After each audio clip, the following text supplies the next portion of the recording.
Nous sommes le 31 juillet 2020, mesdames, mesdemoiselles, messieurs, et on l'accueille en studio. Une grande championne, Annie Pelletier, qui est avec nous, absolument. Annie, salut tout d'abord. Hey, bonjour. OK, bienvenue sur Énergie. Merci. Écoute, Annie, aujourd'hui, ça fait déjà 24 ans que tu réussissais, et moi je m'en souviens très très bien, ta remontée historique à aller chercher la médaille de bronze à tes Jeux olympiques. Écoute, ça va faire 25 ans l'année prochaine, un quart de siècle. Ouais, ça va exactement. vite, hein? Non, ça va vraiment vite. Des fois, j'ai l'impression que c'est hier, là, parce que j'ai pas l'impression qu'il y a 25 ans qui est passé. Puis en même temps, quand je regarde des vidéos, puis je regarde la forme que j'avais à cette époque-là, je me dis, ouais, ça fait vraiment longtemps. Ah, ben, je vais te dire une affaire.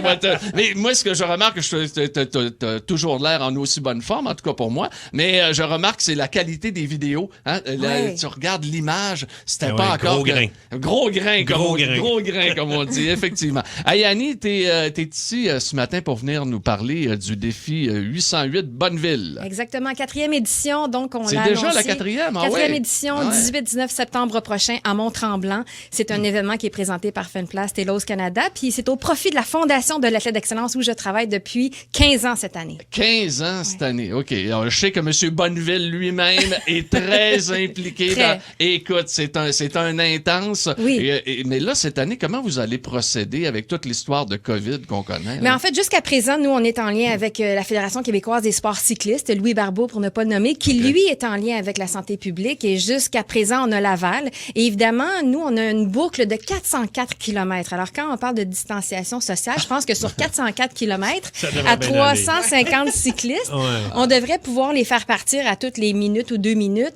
Donc, puis évidemment, ben, les cyclistes auront cette responsabilité-là de garder un espace entre eux.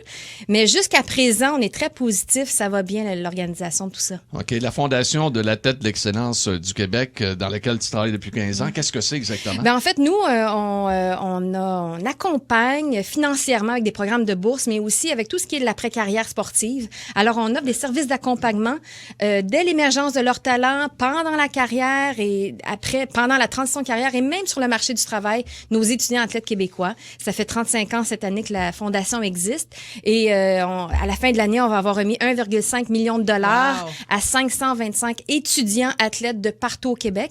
Et j'insiste sur le mot étudiant parce que pour recevoir une bourse de la Fondation, il faut absolument que tu sois aux études, temps plein OK. ou temps partiel, évidemment, année olympique ou pré-olympique, là, parce que ça devait être une année olympique cette année, mais ce sera reporté à l'an prochain. Donc, c'est ça. Nous, on croit fermement à la préparation de l'après-carrière sportive, qui est pas un plan B, mais qui est un plan A. Tout le monde y passe. Alors, on travaille à créer, dans le fond, à supporter nos leaders de demain. Comment ça se soutenir. passe? Ah, mon Dieu, on a Vas-y, tout non, non. Ouais, ouais, écoute, On veut tout y Les parler, hein? Mais comment ça se passe, là, justement, pour les athlètes qui se préparaient aux Jeux Ouais, olympiques? c'est ça, je me puis l'ai que là, dit, ça doit être tough. ça a été annulé. Y a-tu du support? Ben, c'est sûr. Nous, le support, le soutien a vraiment continué parce qu'on a des gros partenaires à la Fondation, des ententes à long terme. Donc, l'argent a continué à rentrer. OK. Donc, on a continué à ce que ça sorte. On a fait des chèques puis on a envoyé les chèques aux athlètes. Pour plusieurs athlètes, ils doivent des fois déménager à Montréal pour le Centre national d'entraînement. Donc, ils ont un loyer, ils ont de la bouffe à payer. Puis, il y en a plusieurs qui ont continué à s'entraîner. Donc, quand même des frais d'entraînement qui sont reliés à tout ça. Et chaque cas est quand même assez unique dans le sens que je peux pas parler pour tous les athlètes, mais pour la plupart, ça a été un choc. Hey, je parce que comprends, dans l'histoire des Jeux olympiques, On n'a jamais vu je ça. pense qu'on n'a jamais vu ça. Ben non. Puis, pour certains, ça a été une bonne nouvelle parce que ça voulait dire une année de plus de préparation. Ah, ouais. Et pour d'autres qui devaient rentrer, par exemple, à l'université en septembre et mettre un fin à leur carrière, Ouais. ben là, ça fait comme ils doivent contacter l'université, s'associer, d'avoir une belle complicité avec eux, puis une collaboration pour faire en sorte de rentrer à l'université donc en septembre 2021.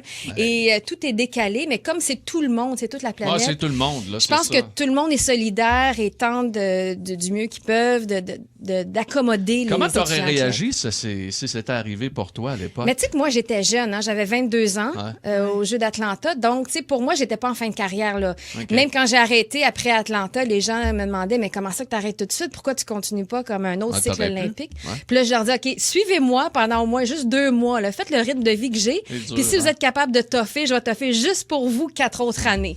C'est pas facile. Ben, je le disais un peu à la blague, mais mon entraîneur aussi prenait sa retraite. Alors là, j'étais comme, j'avais un dilemme de trouver un autre coach. OK. Puis donc, tout convergeait vers la retraite à l'époque à 22 ans. Ouais, c'est quelque chose quand même. Hein? Et les 18-19 septembre au Mont-Tremblant, Oui. 4e édition du défi 808 Bonneville. Faut être en super forme. Hein? Ben, Ouais. en fait, c'est entre 100 et 808 km. Ben, Alors, il regarde. faut au moins avoir fait peut-être un petit 50-60 km pour se donner le défi de faire OK. un 100. Pour 115, habituer les 125. fesses et les mollets. Oui.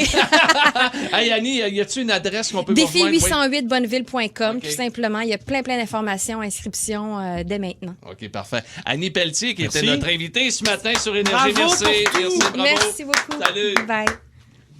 On n'avait pas